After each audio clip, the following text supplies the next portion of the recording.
Hi friends, welcome to Suja blog channel. ಎಲ್ಲರೂ ಹೆಂಗಿದ್ದೀರಾ? ಚೆನ್ನಾಗಿದ್ದೀರಾ ಅನ್ಕೊಂಡೆ. ನಾನು ಕೂಡ ಸೂಪರ್ ಆಗಿದ್ದೀನಿ. ಬನ್ನಿ ಇವತ್ತಿನ ಬ್ಲಾಗ್ನ ಸ್ಟಾರ್ಟ್ ಮಾಡೋಣ. ನಾವು ಮಾಡಿದ್ವಿ ಇವತ್ತು ಬೆಳಗ್ಗೆ ಅರಶಿಣದ ಹಾಲು. ಇದು ಅವಾಗವಾಗ ವಾರದಾಗ ಒಂದೆರಡು ಸತಿ ಕುಡಿಬೇಕ್ರಿ. ಮೈಕೈ ನೋವೆಲ್ಲ ಸ್ವಲ್ಪ ಕಮ್ಮಿ ಆಗ್ತದೆ. ಇನ್ನು ಮಳೆಗಾಲ ಚಳಿಗಾಲ ಸ್ಟಾರ್ಟ್ ಆಯ್ತಲ್ಲ, ಮೈಕೈ ನೋವು ಅಂತೂ ಹೆಣ್ಮಕ್ಳಿಗೆ ಬರ್ತಿರ್ತದೆ. ಯಾಕಪ್ಪ ಅಂತಂದ್ರೆ ಡೆಲಿವರಿ ಟೈಮೆಲ್ಲ ಸ್ವಲ್ಪ ಹೆಚ್ಚು ಕಡಿಮೆ ಆಗಿರ್ತದೆ, ಮೈ ಗಾಳಿತಾಗಿರ್ತದೆ. ಡೆಲಿವರಿ ತುಂಬಾ ಮುಖ್ಯ. ಈ ಟೈಮಲ್ಲಿ ಸ್ವಲ್ಪ ಬಿಸಿದು ಈ ಥರ ಕುಡಿದ್ರೆ ಕಡಿಮೆ ಆಗ್ತದೆ. ಚಹಾ ರೆಡಿ. ಚಹಾ ಇಲ್ಲ ಇವತ್ತು, ಹಾಲು ಮಾಡೀನಿ. ಚಹಾ ಬೇಕಾದ್ರೆ ಆಮೇಲೆ ಮತ್ತೆ ಮಾಡೋದು. ಡೆಲಿವರಿ ಟೈಮ ಏನು ಮುಖ್ಯ ಅಂತಂದ್ರೆ, ಡೆಲಿವರಿ ಆದಮೇಲೆ ತುಂಬಾ ಜಾಗೃತವಾಗಿರಬೇಕು, ತುಂಬ ಬೆಚ್ಚಗಿರಬೇಕು.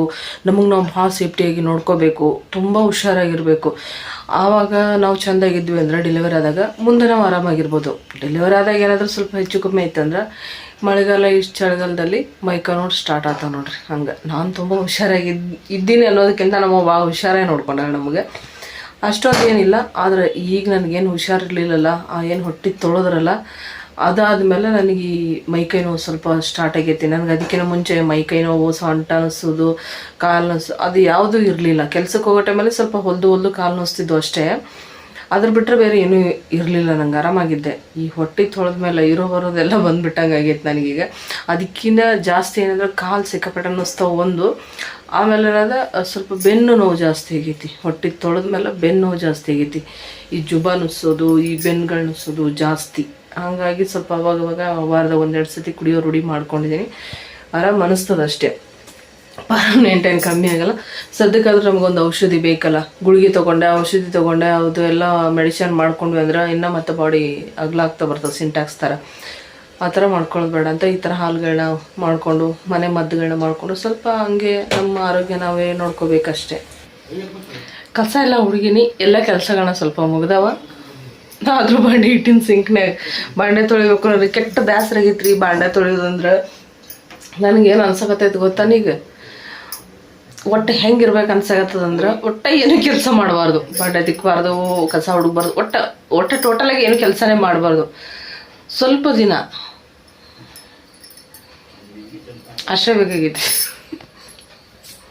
ಅಂದ್ರೆ ನಾವು ಮಾಡ್ತೀನಲ್ಲ ಅಡುಗೆಗಳು, ಆ ಅಡುಗೆಗಳು ಬೇಡ, ಬೇರೆ ಹೊಸದಾಗಿ ತಿಂದ್ಬಿಟ್ಟು ಸ್ವಲ್ಪ ಆರಾಮ ಇರಬೇಕು ಅಂತ. ಹೆಂಗಿರ್ಬೇಕಂದ್ರೆ ತಿನ್ನಬೇಕು, ಎಲ್ಲರ ಜೊತೆ ಮೀಟಿಂಗ್ ಮಾಡ್ಕೋಬೇಕು, ಮನೆಯವ್ರ ಜೊತೆ ಸ್ವಲ್ಪ ಆರಾಮ ರಿಲ್ಯಾಕ್ಸ್ ಆಗಿರಬೇಕು ಅಂತ ಆಸೆ. ಆ ಆಸೆ ಯಾವಾಗ ನೆರವೇರುತ್ತೆ ಗೊತ್ತಿಲ್ಲ. ಅನ್ಕೊತೀನಿ ಪ್ರತಿಯೊಂದು ಹೆಣ್ಣಿಗೂ ಈ ಥರ ಆಸೆ ಇರ್ತದೆ ಅಂಥೇಳಿ. ಯಾಕಂದ್ರೆ ನಮ್ಮ ಹೆಣ್ಮಕ್ಳಿಗೆ ಬಿಡುವನೇದೇ ಇರಲ್ಲ. ಸ್ವಲ್ಪ ಈ ಥರ ಟೈಮ್ ಸಿಕ್ಬಿಟ್ರೆ ಸಾಕು, ಭಾಳ ಆರಾಮ ಅನ್ನಿಸ್ತದೆ ಅಲ್ಲ. ಓಕೆ ಬನ್ನಿರಿ, ನಮ್ಮ ದಿನಗಳನ್ನು ಇವತ್ತಿಂದ ಶುರು ಮಾಡೋಣ ಮತ್ತೆ ಹೊಸದಾಗಿ. ಒಂದು ಚಪಾತಿ ಸಿದ್ಧಾರ್ಥಕ್ಕೆ ಬಿಸಿ ಮಾಡಿಕೊಟ್ಟೆ. ಪಲ್ಯ ಇತ್ತು, ಉದ್ರಬೇಳೆ ಪಲ್ಯ ಇತ್ತಲ್ಲ, ಅದನ್ನು ಚಪಾತಿ ಮತ್ತು ಚಟ್ನಿ ಹಚ್ಕೊಳ್ತಿದ್ದೀನಿ. ಸ್ವಲ್ಪ ಚಟ್ನಿ ಉಳಿದಿತ್ತು, ಇನ್ನೂ ಐತೆ ನೋಡ್ರಿ. ಒಂದು ಚಪಾತಿ ಬಿಸಿ ಮಾಡಿಕೊಟ್ಟೆ, ತಿಂದೋದ. ಅವನು ರಾತ್ರಿದು ಬೆಳಿಗ್ಗೆದು ಆ ಥರ ಏನೂ ಅನ್ನಲ್ಲ, ಬಿಸಿ ಮಾಡಿಕೊಟ್ರೆ ಸಾಕು ತಿಂದು ಹೋಗ್ಬಿಡ್ತಾನೆ.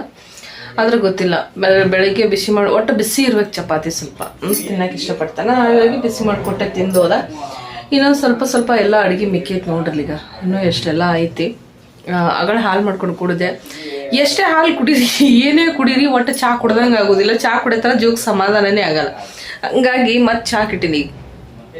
ಚಹಾ ಬೇಕೇ ಬೇಕು. ಚಹಾ ಕುಡ್ದಿಲ್ಲ ಅಂದ್ರೆ ಹೇಳ್ತೀನಲ್ಲ, ಏನೂ ಇವತ್ತಿನ ಕೆಲಸನೂ ಆಗಲ್ಲ, ಏನೋ ಇವತ್ತು ಬೆಳಗ್ಗೆ ಆಗಿಲ್ಲ ಅನ್ನೋ ರೀತಿ ಇರ್ತೈತೆ ನನಗೆ. ಹಾಗಾಗಿ ಫಸ್ಟ್ ಚಹಾ ಕುಡಿದು ಆಮೇಲೆ ಮಿಕ್ಕಿದ ಕೆಲಸಗಳ್ರಿ. ನಿಮಗೆ ಹೆಂಗೆ ಅನ್ನಿಸ್ತದಂದ್ರೆ ಚಹಾ ಕುಡ್ದಿಲ್ಲ ಅಂದ್ರೆ? ನನಗೆ ಮಾತ್ರ ಹಾಗೆ, ನನಗೆ ಚಹಾ ಬೇಕೇ ಬೇಕು. ಚಹಾ ಕುಡ್ದಿಲ್ಲ ಅಂದ್ರೆ ನಡೆಯಲ್ಲ. ಅದೇ ನಮ್ಮ ಬೆಳಗಿನ ಎನರ್ಜಿ ಬೂಸ್ಟ್. ಚಹಾ ಕುಡಿಬೇಕು. ಚಹಾದ ಪ್ರಿಯರು ಎಷ್ಟು ಜನ ಇದ್ದೀರಾ? ಎಲ್ಲರೂ ಇರ್ತೀರ ಬಿಡಿ, ಯಾರಿಲ್ಲ. ಸ್ವಲ್ಪ ಜನ ಕುಡಿಯಲ್ಲ, ಅವ್ರಿಗೆ ಚಹಾ ಕುಡಿಯೋ ಅಭ್ಯಾಸನೇ ಇರಲ್ಲ. ನನಗೂ ಅಭ್ಯಾಸ ಇರಲಿಲ್ಲ, ಅಭ್ಯಾಸ ಮಾಡಿದ್ದಾರೆ, ಏನು ಮಾಡೋಕ್ಕಾಗಲ್ಲ, ಕುಡಿಬೇಕು ಅನಿಸ್ತೈತಿ. ಬೇಕೇ ಬೇಕು ಚಹಾ. ಚಹಾದೇ ಒಂದು ಕತೆ ಆಗ್ಬಿಡ್ತೈತಿ. ತಲೆ ನುಸಿದ್ರೆ ಚಹಾ, ಬೇಜಾರಾದ್ರೆ ಚಹಾ, ಊಟ ಹೋಗಿಲ್ಲ ಅಂದ್ರೆ ಚಹಾ, ನಿದ್ದೆ ಬಂದಿಲ್ಲ ಅಂದ್ರೆ ಚಹಾ, ಒಟ್ಟು ಚಹಾ ತಗೊಂಬರ್ರಿ ಒಂದು ಕಪ್ ಚಹಾ. ಇವತ್ತು ನಾನು ಫಸ್ಟ್ ಟೈಮ್ ಮಾಡ್ತಾಯಿದ್ದೀನಿ ರೀ ಈ ಥರ ಉಪ್ಪಿಟ್ಟು. ನಾನು ಯಾವಾಗಲೂ ನಿಜ ಹೇಳಬೇಕಂದ್ರೆ ನಾನು ಹುಟ್ಟಿದ ಮಗಳು ಇಲ್ಲಿವರೆಗೂ ಈ ಥರ ಉಪ್ಪಿಟ್ಟೇ ಮಾಡಿಲ್ಲ. ತುಂಬ ಚೆನ್ನಾಗಿರ್ತದೆ ಈ ಥರ ಮಾಡಿದ್ರೆ ಅಂತ ಹೇಳಿದ್ರು, ಅದಕ್ಕಾಗಿ ಮಾಡಕತ್ತೀನಿ. ಏನು ವಿಶೇಷ ಅಂದರೆ ಟೊಮೊಟೊ ಹಾಕಿರೋದು ಅಷ್ಟೇ ವಿಶೇಷ, ಬೇರೆ ಏನಿಲ್ಲ. ಆದರೆ ನಾನು ಯಾವತ್ತೂ ಉಪ್ಪಿಟ್ಟು ಸಣ್ಣ ರವೆ ಉಪ್ಪಿಟ್ಟು ಟೊಮೊಟೊ ಹಾಕಿಲ್ಲ. ದಪ್ಪ ರವೆ ಉಪ್ಪಿಟ್ಟು ಹಾಕಿದ್ದು ಗೊತ್ತು, ಆದರೆ ಈ ಥರ ಸಣ್ಣ ರವೆ ಇರ್ತಿತ್ತಲ್ವ ಹಿಟ್ಟು ರವೆ, ಇದಕ್ಕೆ ನಾನು ಯಾವತ್ತೂ ಟೊಮೊಟೊ ಹಾಕಿ ಉಪ್ಪಿಟ್ಟು ಮಾಡಿಲ್ಲ. ಜಾಸ್ತಿ ನಾನು ಈರುಳ್ಳಿ ಕೂಡ ಜಾಸ್ತಿ ಯೂಸ್ ಮಾಡಲ್ಲ. ಈರುಳ್ಳಿ ಜಾಸ್ತಿ ಹಾಕಿದ್ರೆ ಚಂದ ಆಯ್ತು ಅಂತಾರೆ. ಕೆಲವೊಬ್ರಿಗೆ ಕೆಲವೊಂದು ಥರ ಅಡುಗೆಗಳನ್ನ ಇಷ್ಟ ಅಥವಾ ಹಾಗೆ ನನಗೂ ಕೂಡ ಜಾಸ್ತಿ ಈರುಳ್ಳಿ ಹಾಕಿದ್ರೆ ಉಪ್ಪಿಟ್ಟು ಇಷ್ಟ ಆಗಲ್ಲ. ನಾನು ಜಾಸ್ತಿ ಬರೀ ಕಡಲೆಬೇಳೆ, ಶೇಂಗಾಕಾಳು, ಜೀರಿಗೆ, ಸಾಸಿವೆ ಹಾಕಿ ಉಪ್ಪಿಟ್ಟು ಮಾಡ್ಕೊತೀನಿ. ಇಲ್ಲಾಂದ್ರೆ ತರಕಾರಿ ಇರಬೇಕು ನಂಗೆ. ಏನಂತಂದ್ರೆ ಕ್ಯಾರೆಟು, ಬೀನ್ಸು, ಹಾಗೆ ಮತ್ತು ಅವ್ರಿಕಾಳು ಆ ಥರದ್ದೆಲ್ಲ ಬರ್ತಲ್ಲ, ಆ ಥರ ತರಕಾರಿ ಉಪ್ಪಿಟ್ಟು ಅಂದ್ರೆ ಇಷ್ಟ. ಆದರೆ ಈ ಟೊಮಾಟೊ ಹಾಕಿ ಕಥ ಕುದಿಸಿ ಮಾಡ್ತಾರಲ್ಲ ಉಪ್ಪಿಟ್ಟು, ಇಷ್ಟ ಆಗಲ್ಲ. ಆದರೂ ತುಂಬ ಜನ ಹೇಳೋದನ್ನ ಕೇಳೀನಿ, ಟೊಮೊಟೊ ಹಾಕಿದ್ರೆ ಒಂಥರ ಟೇಸ್ಟ್ ಇರ್ತೈತಿ, ಹುಳಿಯಾಗಿ ತುಂಬ ಚೆನ್ನಾಗಿರ್ತದೆ ಅಂತ ಹೇಳ್ಬಿಟ್ಟು. ಹಾಗಾಗಿ ಇವತ್ತು ಇದರ ಪ್ರಯೋಗ ನಡೆಸೀನಿ. ಮಾಡಿಬಿಟ್ಟು ನಾನಂತೂ ಫಸ್ಟ್ ತಿನ್ನಲ್ಲ, ನಮ್ಮ ಮನೆಯವ್ರ ಮೇಲೆ ಪ್ರಯೋಗ ಮಾಡೋದು. ಈಗ ನೀರು ಕಥ ಕುದಿಯಾಕತೈತಿ.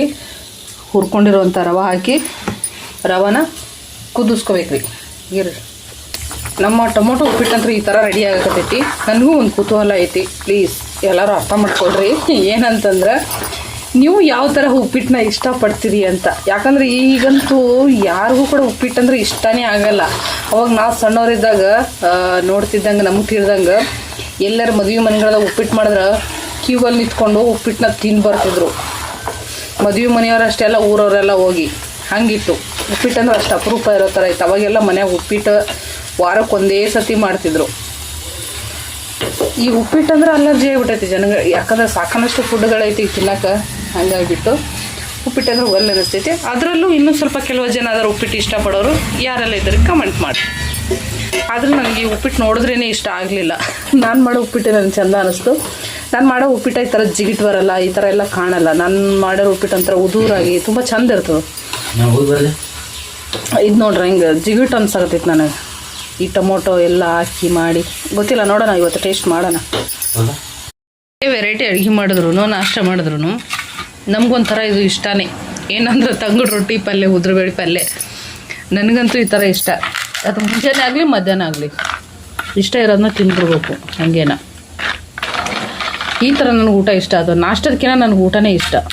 ಹಂಗಾಗಿಬಿಟ್ಟು ಫಸ್ಟ್ ಒಂದು ರೊಟ್ಟಿ ತಿಂದ್ಬಿಡ್ತೀನಿ. ಒಂದು ರೊಟ್ಟಿ ಐತಿ, ಇದೊಂದು ರೊಟ್ಟಿ ಪಲ್ಯ ಊಟ ಮಾಡಿ ಆಮೇಲೆ ಬೇಕಾದ್ರೆ ಸ್ವಲ್ಪ ಉಪ್ಪಿಟ್ಟು ತಿಂತೀನಿ.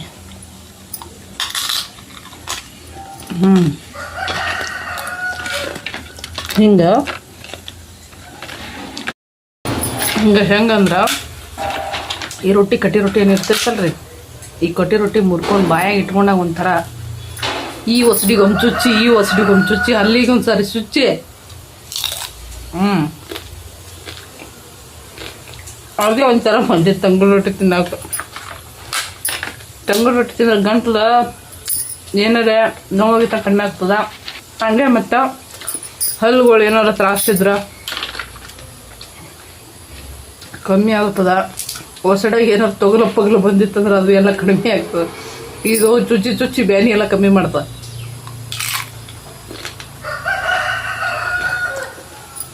ಸಿಗಣ್ರಿ ಮತ್ತೆ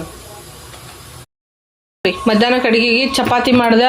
ಇಲ್ಲಿ ಹೀರೆಕಾಯಿ ಪಲ್ಯ ಮಾಡಿದ್ದೀನಿ, ಪಲ್ಯನೂ ಆಯ್ತು, ಸಾಂಬಾರು ಆಯಿತು. ಆ ರೀತಿ ಮಾಡಿದ್ದೀನಿ. ಮತ್ತೆ ನಾನು ಸಾಂಬಾರು ಮಾಡೋಕ್ಕೆ ಬೇಸರ ಆಯ್ತು. ಅದಕ್ಕೆ ಹೀರೆಕಾಯ್ದು ನಾನು ಹೆಚ್ಚಿದ ರೀತಿ ಎತ್ತಿಟ್ಕೊಂಡ್ಬಿಡ್ತೀನಿ. ಯಾಕಪ್ಪ ಅಂದ್ರೆ ಚಟ್ನಿ ಅಂದ್ರೆ ಭಾಳ ಇಷ್ಟ ನನಗಿರೋದು. ಹಾಗಾಗಿ ಚಟ್ನಿ ಮಾಡ್ಕೋಬೇಕಂತ ಎತ್ತಿಟ್ಟಿನಿ.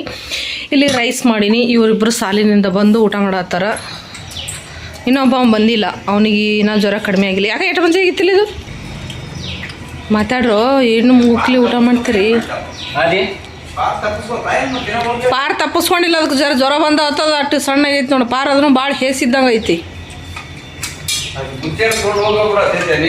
ಇವನ್ನ ತೊಗೊಂಡು ಹೋಗ್ತಾನ. ಅವನಿಗೆ ಬ್ಯಾಸರ, ಅವನಿಗೆ ತಿರುಗಾಡ್ಲಕ್ಕ ಇಲ್ಲಿಂದ ಅಲ್ಲಿ ಮತ್ತೆ ಹೋಗ್ಬೇಕಲ್ಲ ಅಂತ ನಾವು. ಈಗ ಬರ್ತಾನಲ್ಲ ಅವನೇ, ಬರ್ತಾನೆ. ಆಯ್ಕೊಡ್ಲಕ್ಕ ಬಾಕ್ಸ್ ಇಲ್ಲಂದಲ್ಲ, ಬರ್ತೀನಿ ಅಂತ ಹೇಳಾನ. ಮೇಲಿನವ್ರಿಗೆ ಬಾಕ್ಸ್ ಕೊಟ್ಟು ನಾನು ಊಟ ಮಾಡ್ತೀನಿ. ನಂದೊಂದು ಸ್ವಲ್ಪ ಕೆಲಸ ಐತಿ, ನಾನು ಆಮೇಲೆ ಊಟ ಮಾಡ್ತೀನಿ. ಮತ್ತು ನೀವು ಯಾಕೆ ಹಿಂಗೆ ಆಡ್ತೀರಿ ನನ್ನ ಜೋಡಿ? ನೋಡ್ರಿ ಊಟ ಕೊಡ್ತೀನಿ ಅಂತ ತಾಟಿಟ್ಟಿನಿ, ಒಲ್ಲಂದ್ರು. ನಾನು ಚಂಗದಲ್ಲಿ ಹೋಗ್ತೀನಿ. ಅವಾಗ ಒಲ್ಲಂದ್ರು. ಏನೋ ತಲೆ ಮೇಲೆ ಓಹೋ, ನಾನು ತಲೆ ಮೇಲೆ ಹಚ್ಕೊಳಕಲ್ಲತ್ತೀನಿ. ಈಗ ಸದ್ಯ ಇವ್ರು ಇದ್ರೇನಲ್ಲ ಊಟ ಕೊಡು ಅಂತಾರೆ. ಹಿಂಗೆ ಮಾಡ್ತಾರೆ ನೋಡ್ರಿ. ನನ್ನಂದ್ರೆ ಒಟ್ಟು ನನ್ನ ಆಟ ಆಡಿಸೋ ಕೆಲಸ ಇವ್ರದ್ದೆಲ್ಲ. ಈ ಥರ ಪಲ್ಯ ಮಾಡ್ಕೊಂಡು ಊಟ ಮಾಡೋದು. ಉಳಿದಿರೋ ರಸನ ಅನ್ನಕ್ಕೆ ಹಾಕೊಂಡು ತಿನ್ನೋದು. ಐಡಿಯಾ ನಂದು. ಏನು ಮಾಡಲ್ರಿ, ಬ್ಯಾಸ್ರಾಗೈತೆ ನಂಗೆ ಅಡುಗೆ ಮಾಡೋದು. ಚಂದ ಇನ್ನೂ ಒಂದು ಏನು ಮಾಡೋದು, 2 ಥರ ಪಲ್ಯ ಮಾಡೋದು ಬ್ಯಾಸ್ರ ಬರ್ತೈತೆ ನಾವು. ಹಾಂ, ಚಪಾತಿ ತರಲ ಈಗ ಪಲ್ಯ ತರಲೆ ಇಬ್ರು ಒಂದೊಂದು ತೋರಕತ್ತಕ್ಕೆ. ಓಕೆ ರೀ, ಇವರಿಗೆಲ್ಲ ಊಟ ಕೊಡ್ತೀನಿ. ಫೋನ್ ಊಟ ಕೊಟ್ರೆ ಊಟ ಆಗಲ್ಲ ಅವ್ರದ್ದು. ಮತ್ತು ಸಿಗೋಣಂತ ಆಮೇಲೆ. ಸಂಜೆ ಅಡುಗೆನೂ ಮುಗೀತ್ರಿ. ಒಟ್ಟು ನನ್ನ ಜೀವನನೇ ಇಷ್ಟೇ ಐತಿ. ಯಾರು ಪಾಪ ಬೇಜಾರು ಮಾಡ್ಕೊಳಕ್ಕೆ ಹೋಗ್ಬೇಡ್ರಿ. ನನ್ನ ಜೀವನದಾಗ ಏನು ನಡಕತ್ತೈತಿ, ನಾನು ಎಷ್ಟು ಜೀವನನ ಇಲ್ಲಿ ಏನು ಮಾಡಕತ್ತೀವಿ ಅಷ್ಟು ಮಾತ್ರ ತೋರ್ಸೋಕ್ಕೆ ಸಾಧ್ಯ. ನಾನು ಜಾಸ್ತಿ ಹೊರಗಡೆನೂ ಹೋಗಲ್ಲ. ಬೇರೆ ಏನು ತೋರ್ಸೋಕ್ಕೂ ಬೇರೆ ಯಾವುದೂ ಆಪ್ಷನ್ ಇಲ್ಲ ನನಗೆ. ಇಷ್ಟು ನನ್ನ ಕುಟುಂಬದಾಗಿದೆ. ಒಂದು ದಿನದಾಗ ನಾವು ಏನೆಲ್ಲ ಜೀವಿಸ್ತೀವಿ ಅನ್ನೋದು ಅಷ್ಟು ಮಾತ್ರ ನಿಮ್ಗೆ ನಾನು ತೋರಿಸ್ಬಲ್ಲೆ. ಆದರೆ ಕೆಲವೊಬ್ಬೊಬ್ರು ಅಂತಿರ್ತಾರೆ, ಏನು ಡೈಲಿ ಅದನ್ನೇ ತೋರಿಸ್ತೀನಿ ಅಂತ ಹೇಳ್ಬಿಟ್ಟು. ನಾವೇನು ಮಾಡ್ತೀವಿ ಅದನ್ನೆಲ್ಲ ತೋರ್ಸೋಕ್ಕೆ ಸಾಧ್ಯ. ಹಾಗಾಗ್ಬಿಟ್ಟು ಫಸ್ಟೇ ಹೇಳ್ಬಿಡ್ತೀನಿ, ಇಷ್ಟೇ ನನ್ನ ಜೀವನ ಆಯಿತಾ. ಒಂದು ಆಮೇಲೆ ನಾವು ಇವತ್ತು ಏನು ಮಾಡಿದ್ದೇವೆ ಅಂದ್ರೆ ತಾಲಿಪಟ್ಟು ಮಾಡಿದ್ವಿ. ಮಾಡೋದನ್ನು ವಿಡಿಯೋ ಮಾಡೋಕ್ಕಾಗಲಿಲ್ಲ. ಮಕ್ಕಳು ಊಟ ಮಾಡತ್ತಿದ್ರು. ಆ ಟೈಮ್ದಾಗ ನನಗೆ ವಿಡಿಯೋ ಮಾಡೋಕ್ಕಾಗಲ್ಲ. ಹಂಗಾಗ್ಬಿಟ್ಟು ಫಸ್ಟ್ ಅವ್ರಿಗೆ ಊಟ ಕೊಡ್ಬೇಕಂತ ಹೇಳ್ಬಿಟ್ಟು ಏನು ಮಾಡಿದೆ ರೀ, ತಾಲಿಪಟ್ಟು ಬಿಸಿ ಬಿಸಿ ಮಾಡಿಕೊಟ್ಟೆ. ಅವರೆಲ್ಲರೂ ಊಟ ಮಾಡಿದ್ರು. ನಾನು ಕೂಡ ಒಂದು ತಾಲಿಪಟ್ಟು ತಿಂದೆ. ಇವರು ಈಗ ತಿನ್ನಕತ್ತಾರೆ. ನಾ ಇಲ್ಲೇ ಹೊರಗೆ ಕೂತು ಊಟ ಮಾಡ್ತೀನಿ ಅಂದ್ರೆ ಅಲ್ಲೇ ಕೊಟ್ಟೀನಿ. ಅವರು 2 ತಾಲಿಪಟ್ಟು ಮುಗಿಸಿದ್ರು. ಸಿದ್ಧಾರ್ಥ ಕೂಡ ಹಾಸಿಗೆನ ಹುಡುಗರು ಊಟ ಮಾಡ್ಬೋದು. ಇನ್ನು ನಮ್ಮದು ಬಾಕಿ ಕೆಲಸ ರೀ, ಅವ್ರಿಗೆ ಅಡುಗೆ ಮಾಡಿ ಊಟ ಮಾಡಿಸಿದ್ರೆ ಅಷ್ಟೇ ಮುಗಿಯಲ್ಲ. ಬಾಂಡೆ ತೊಳೆಯೋಕಿದ್ದು ಅಷ್ಟು ಬಾಂಡೆ ತೊಳೆದೆ. ನಾಳೆ ಸ್ವಲ್ಪ ಬೇರೆ ಕಡೆ ಹೋಗೋಕೈತಿ. ಹಾಗಾಗಿಬಿಟ್ಟು ಸ್ವಲ್ಪ ಜಲ್ದಿನೇ ಹೋಗಬೇಕು. ನಶಿಕ್ನಾಗೆ ಹೋಗ್ಬೇಕಂತ ಅಂದ್ಕೊಂಡಿನಿ. ಗೊತ್ತಿಲ್ಲ ಎಷ್ಟೊತ್ತಿಗೆ ಆಗ್ತದೆ ಅಂತೇಳಿ. ಮುಂಜಾನೆ ಹೊತ್ತೊಂಡ್ತಲ್ಲ ಭರವಸೆ ಹೇಳಂಗಿಲ್ಲ. ಯಾಕಂದ್ರೆ ಮುಂಜಾನೆ ಆದ ಬಳಿಕ ನನಗೆ ಏನು ಆಗ್ತದೆ ಅಂತಲೇ ಗೊತ್ತಿಲ್ಲ. ಒಂದು ದಿವ್ಸ ಚಂದ ಇರ್ತೀನಿ, ಒಂದು ದಿವಸ ಸುಸ್ತಾಗಿರ್ತೈತಿ, ಮತ್ತು ಇನ್ನೊಂದು ಏನೋ ಆಗಿರ್ತದೆ. ಹಾಗಾಗಿ ನನ್ನ ಮೇಲೆ ನನಗೆ ನಂಬಿಕೆ ಇಲ್ಲ. ಹಾಗಾಗಿ ನಾನು ನಿಮ್ಗೆ ಕೂಡ ಭರವಸೆ ಕೊಡೋಲ್ಲ. ಒಟ್ಟಲ್ಲೇ ಹೋಗ್ತೀನಿ ನಾಳೆ. ಆದರೆ ಜಲ್ದಿ ಹೋಗ್ತೀನೋ ಲೇಟಾಗಿ ಹೋಗ್ತೀನೋ ಗೊತ್ತಿಲ್ಲ. ಒಟ್ಟಾಗಿ ಹೋಗ್ತೀನಿ, ಒಂದು ಕಡೆ ಹೋಗೋದೈತಿ. ಹಾಗಾಗಿ ಬಾಂಡೆ ಎಲ್ಲ ತೊಳೆದು ಹಂಗೆ ಅಡ್ಡ ದಿಡ್ಡಿ ಬುಟ್ಟ ಹಾಕೀನಿ. ಅದನ್ನೆಲ್ಲ ಜೋಡಿಸ್ಕೋಬೇಕು. ಇದು ಒಂದು ಕೆಲಸ ಹೆಣ್ಮಕ್ಳಿಗೆ ಮೇನ್. ಹಾಲು ಮೊಸರು ಉಳಿದಿದ್ರೆ ಮೊಸರು ಚೆಂದಾಗಿ ಇಡಬೇಕು, ಹುಳಿ ಹಾಲಾರ್ದಂಗೆ. ಹಾಲು ಉಳಿತಂದ್ರೆ ಹಾಲು ಕೆಡ್ಲಾರ್ದಂಗೆ ಇಡಬೇಕು. ನಾನು ಹಾಲು ಕಾಯ್ಸಕ್ಕಿಟ್ಟೇ ನಮ್ಮ ಮನೇಲಿ ಗ್ಯಾಸ್ ಆಫ್ ಮಾಡಿದ್ರೆ ಇದೇ ಕೆಲಸ. ಬರೀ ಗ್ಯಾಸ್ ಉಳಿತಾಯ ಅವ್ರು ಮಾಡ್ತಾರೆ. ಆ ಗ್ಯಾಸ್ ಉಳಿತಾಯ ಮಾಡೋಕ್ಕೋಗಿ ಹಾಲು ಒಟ್ಟು ಕೆಟ್ಟು ಹೋಗ್ತಾವೆ. ಯಾಕೆ ಬಂದ್ ಮಾಡಿದೆ? ಇಲ್ಲನಂತ ಬಂದ್ ಮಾಡಿದ್ರೆ ಇಟ್ಟು ಬಾಯವೇ ಬಡ್ಕೊಳತ್ತೀನಿ ಹಾಲು ಕಾಸಕ್ಕೆ ಇಟ್ಟೀನಿ ಅಂತ ಹೇಳಿ. ನಮ್ಮ ಕಷ್ಟ ಯಾರಿಗೂ ಅರ್ಥ ಆಗಲ್ಲ. ಇವಾಗ ಹಾಲು ಅರ್ಧಂಬರ್ಧಕ್ಕೆ ಹಾಳಾಗಿ ಹೋತಾವು. ನಾ ಆಫ್ ಮಾಡ್ತೀನಿ. ಯಾಕೆ ನಿಂತೀನಿ ದೇವ್ ನಿಂತ ಗ್ಯಾಸಿನ ಮುಂದೆ ಹಾಲು ಕಾಯಿಲಾರ ಹೆಂಗೆ ಗ್ಯಾಸ್ ಆಫ್ ಮಾಡೋದು? ಅದು ಫಸ್ಟೇ ಈ ಗ್ಯಾಸ್ ಜಲ್ದಿ ಹಂಟಲ್ಲ ನೋಡ್ರಿ. ಹಾಲು ಕಾಯ್ಬೇಕಿಲ್ಲ. ಹಾಲು ಕೆಟ್ಟು ಅಂದ್ರೆ ಮತ್ತೆ ಒಂದು ಪಾಕೆಟ್ ಹಾಲು ಹಾಳಾಗ್ಬಿಡ್ತಾವೆ. ಮುಂಜಾನೆ ನಸಿಕ್ನ ಬೇಕಂತ ಹೇಳ್ಬಿಟ್ಟು ತೊಗೊಂಬಂದಾರ. ಈಗ ಅದನ್ನು ಆಗಲೇ ಕಾಸಿನೇ ಹೌದು. ಕಾಸಿದ್ರು ಇನ್ನೊಂದ್ಸತಿ ಕಾಸ್ಬೇಕು. ಯಾಕಂದ್ರೆ ಚಂತನ ಪ್ಯಾಕೆಟ್ ಹಾಗೆ ಬಿದ್ದಿರ್ತಾವೆ. ಹಾಗೆ ಕಾಸ್ಬೇಕು. ಸ್ವಲ್ಪ ಹಿಟ್ಟು ಉಳ್ದೈತೆ. ಇದು ಏನು ಹಾಳಾಗಂಗಿಲ್ಲ. ಬೆಳಗ್ಗೆನೂ ಮಾಡ್ಕೊಂಡು ತಿನ್ಬೋದು ತಾಲಿಪಟ್ಟು ಹಿಟ್ಟ. ಹಾಗಾಗಿ ಎತ್ತಿಟ್ಟಿದ್ದೀನಿ, ಮಾಡ್ಕೊತೀನಿ. ಏನು ಬೇಕು? ಕಡ್ಡಿನ ಕಡ್ಡಿ ಕೊಡು, ಮಡ್ಡಿ ಕೊಡು ಅನ್ಕೊಂಡ ಕಡೆ. ಮೆಣಸಿನ್ಕಾಯಿ ತುಂಬಿಲ್ಲ ನಮ್ಮ ಮನ್ಯಾಗ. ನಿನ್ನೆ ಮಾರಿ ಬಂದೇನ. 2 ರೂಪಾಯಿ ಒಂದು ಮೆಣಸಿನ್ಕಾಯಿ ತುಂಬಿ ಕೇಳಿದ್ರು ಮಾರಿ ಬಂದಿನ. ಹಸಿ ಕರಿಬೇವು ಕಡ್ಡೆ ಒಣೋದಿಲ್ಲ. ಓಕೆ ರೀ, ಇವತ್ತಿನ ವಿಡಿಯೋ ಇಷ್ಟೇ. ಮತ್ತೆ ಸಿಗೋಣ ನಾಳೆ ವಿಡಿಯೋದೊಳಗೆ. ಇವತ್ತಿನ ವಿಡಿಯೋ ಇಷ್ಟ ಆದರೆ ಪ್ಲೀಸ್ ಒಂದು ಲೈಕ್ ಮಾಡಿ, ನಿಮ್ಮ ಅನಿಸಿಕೆನೆ ಕಮೆಂಟ್ ಮಾಡಿ, ನಮ್ಮ ಚಾನಲ್ನ ಸಬ್ಸ್ಕ್ರೈಬ್ ಮಾಡಿಕೊಂಡು ಸಪೋರ್ಟ್ ಮಾಡಿ ಅಂತ ಕೇಳ್ತಾ, ನಿಮಗೇನಾದರೂ ಬೇರೆ ಐಡಿಯಾಸ್ಗಳಿದ್ರೆ ಬ್ಲಾಗ್ ಮಾಡೋದು, ವಿಡಿಯೋಸ್ಗಳು ಮಾಡೋದು ಐಡಿಯಾಸ್ಗಳಿದ್ರೆ ನನಗೆ ಕಮೆಂಟ್ ಮಾಡಿ ತಿಳಿಸ್ರಿ. ನಾನು ಅದ್ರ ಪ್ರಕಾರ ಮಾಡ್ಕೊಂಡು ಹೋಗ್ತೀನಿ. ನನಗೆ ಎಷ್ಟು ತಿಳಿತೋ ಅಷ್ಟು ಮಾಡತ್ತೀನಿ. ಹೌದಿಲ್ಲ? ನಿಮಗೆ ತಿಳಿದಿದ್ದು ಹೇಳಿದ್ರೆ ಅದನ್ನ ಮಾಡೋಣ ಅಂತ. ಏನಂತೀರಿ?